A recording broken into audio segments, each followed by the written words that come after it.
Hey everybody, I want to talk about the Book of Mormon and the Jaredite army. Okay, so we're going to go in the Book of Ether, chapter 15, verse 2 in your Book of Mormon. There is chapter 15, and we're going to go to verse 2 in the Book of Mormon. Okay, so in the Book of, you can go to, all right, so let's read it first. Chapter 15, verse 2. He saw that there had been slain by the sword already nearly 2 millions, plural, of people, and he began to sorrow in his heart. Yea, there had been slain 2 millions of mighty men, and also their wives and their children. Okay, so let's talk about that. If you go to bookofmormoncentral.org, bookofmormoncentral.org, they say that the Jaredites could have been the Olmecs. Okay, well, the Olmecs, you can Google Olmec statues. They very much have African American or African features, facial features. So you can Google that stuff and you can look at it and you can decide for yourself if those look like people that are from Israel, Jerusalem. Okay, so the Olmecs lived between 1200 400 BC along what is the present day Mexican Gulf Coast, present day Veracruz and Tabasco. So this is another instance of hijacking another culture, right? We have the Olmecs, we have the American Indians, the indigenous people. We also have the entire South American continent, right? Central and South American continent. Back in the day, you used to be able to go into the church, the Mormon church, and you would see on the walls, they would have paintings of the Nephi Indians that were standing by pyramids. Well, we know today in world history that those pyramids are the Mayan Indian temple pyramids, Palenque, and places like that. You can Google this stuff. You can look it up yourself. So they're hijacking cultures, right? They never stop. They just continue to hijack cultures, right? To prove the validity of the Book of Mormon.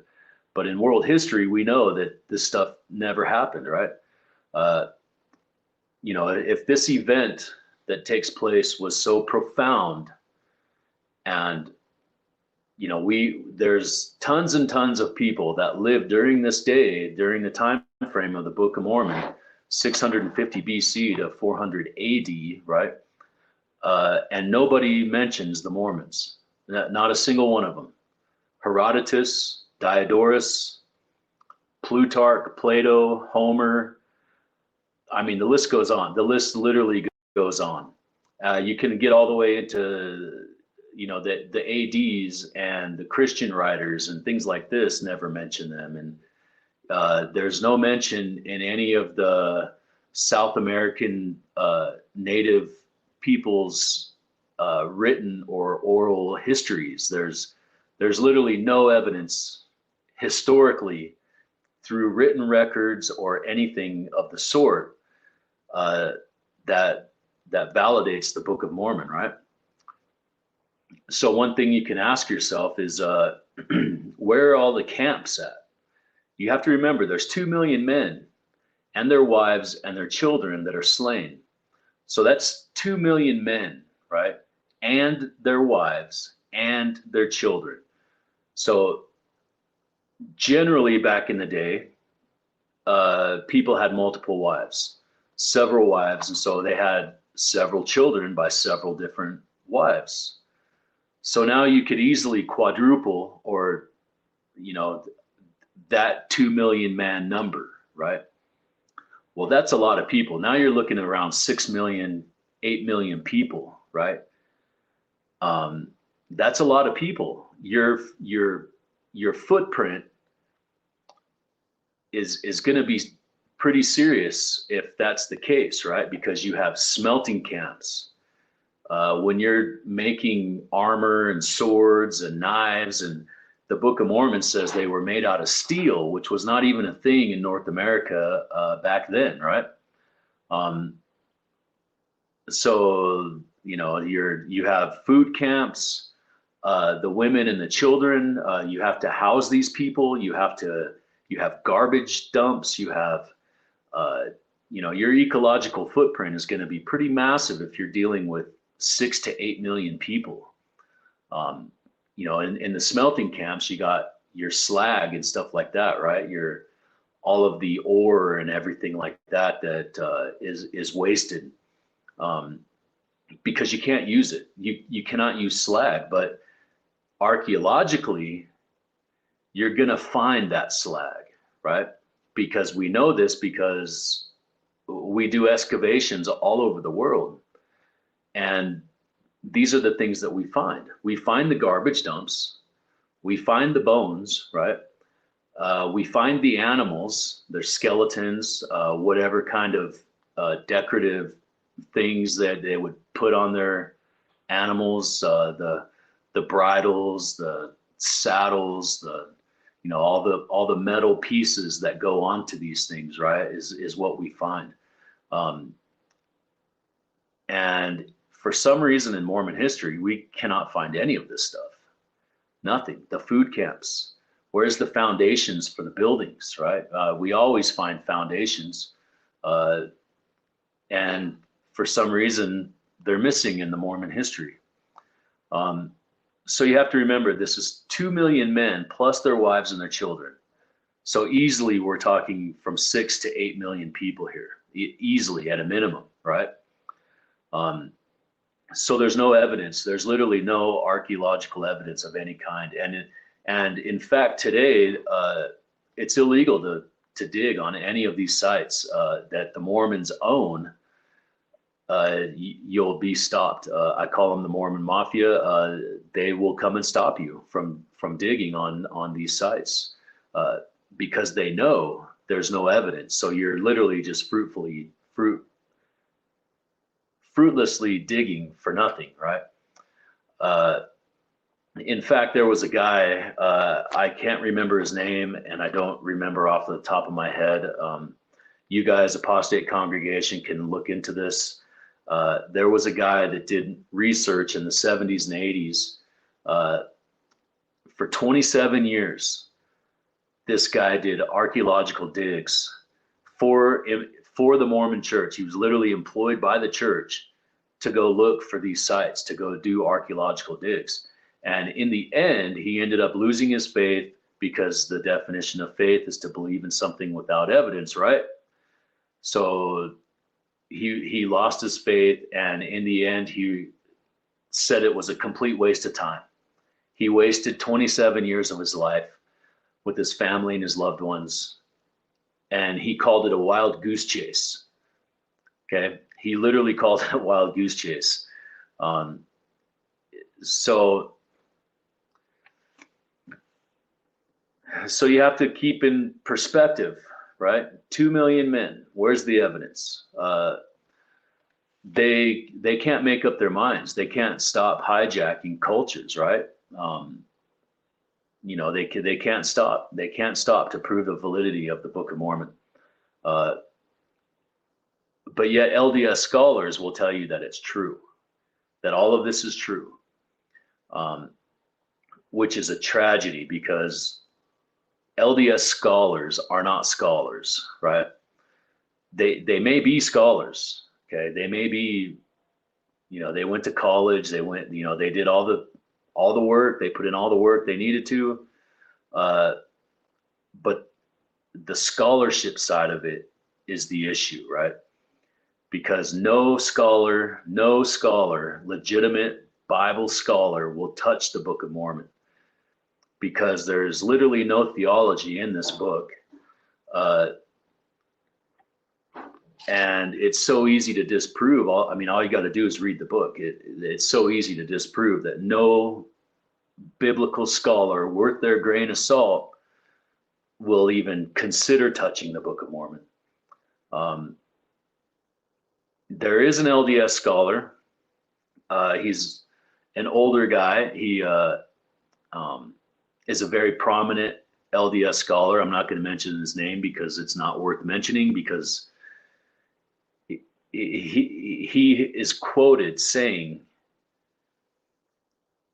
well, I don't want to quote him. I'm going to sum it up. I'm going to summarize here. That people that have not paid for the right to critique the Book of Mormon should shut up. Well, apostate congregation, if you read between the lines of that statement, he's basically saying, if you haven't paid to go to school, you have no right to critique the Book of Mormon, because you haven't paid your dues, okay? Well, I'm just a guy, and I read the Book of Mormon several times now. And you don't need to be a scholar to read this book or critique it, because it's so easily critiquable that anybody that knows anything about any kind of history at all, if you have a Google account, Safari, Google Chrome, it doesn't matter, look it up. Look this stuff up. Look up the names Mulek, Zarahemla, right? Look those names up and see if you can find them outside of the Mormon Church information pool. Okay, you can't do it. And if you can, I'll stop everything right now, and I'll never do this again. I'll never post another video. If anybody can show me the world history outside of the Mormon information pool and Zarahemla, I will concede. I'll concede. But I want the information outside of the Mormon information pool, okay? If you give me the LDS website, I'm not even gonna look at it. Don't even waste your time, because you're wasting my time. So that's an issue I have with LDS scholars, the LDS part, because they're literally using scholarship to prove the Book of Mormon through scholarship, which is a complete travesty, right? They're completely like falsifying information, and they're bringing regular biblical scholars down. They're giving them a bad name, because that's not how scholarship works, right? Scholarship is outside information, outside of your book, other cultures, other writings, other things, monuments, etc., that that prove or disprove whatever claim they're trying to make, right? Well, LDS scholarship doesn't do that. They go through the Book of Mormon itself and they say, see, the Book of Mormon proves the Book of Mormon's right. So what's the point, right? It's correct because the Book of Mormon itself proves the Book of Mormon is right. Well, that's not how scholarship works, guys. Apostate congregation, I know that you're smarter than that, and you're not going to let people talk to you that way, okay? You shouldn't anyways. So, all right, that's about all I got to say about that. Look this stuff up for yourself, thebookofmormon.org. You can read their own wording on the Olmecs. World history, we know world history stuff about the Olmecs. They landed in North, South, Central America. We don't know, because literally the church is all over the place with this, right? They can't make up their minds themselves. So they're just grasping at straws. At the age of the internet, they're grasping at straws here. There's no evidence of smelting camps, food camps, homes, buildings, etc. LDS scholars are literally making it up. 2 million man Jaredite army. The Book of Ether, chapter 15, verse 2. All right, thank you guys, apostate congregation. I'm going to be doing another episode here in a couple days on more of the Book of Ether. Also, I have on Latter Daily Digest is another YouTube channel. I have a couple of interviews on there where we're starting first Nephi in the Book of Mormon, and we're going through and looking at all of the parallels through that. Now, please keep in mind that that is the very first time I had ever done any kind of a video or anything like that. So I'm really nervous in those videos, okay? And I'm literally all over the place. I know what I'm trying to say. I know what I want to say, but it's not coming out the way it's not coming out the way that I wanted it to or expected it to. So it's very rough and raw, and but I think I'm making my point in those videos, but just in a very all over the place kind of fashion, okay? I promise I'll get better. I'll start honing this stuff kind of down to smaller videos, smaller topics, things of that sort. Kind of like this, what I'm doing today with this, just talking about one subject instead of the entire book, right? So bear with me. I'm getting better, apostate congregation. I'm learning as we go.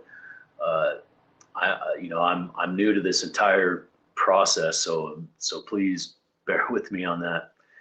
And if you haven't liked and subscribed to the channel yet, please do so. Hit the notification bell, and let's talk some more about Mormonism. Thank you, apostate congregation, and we'll see you next time.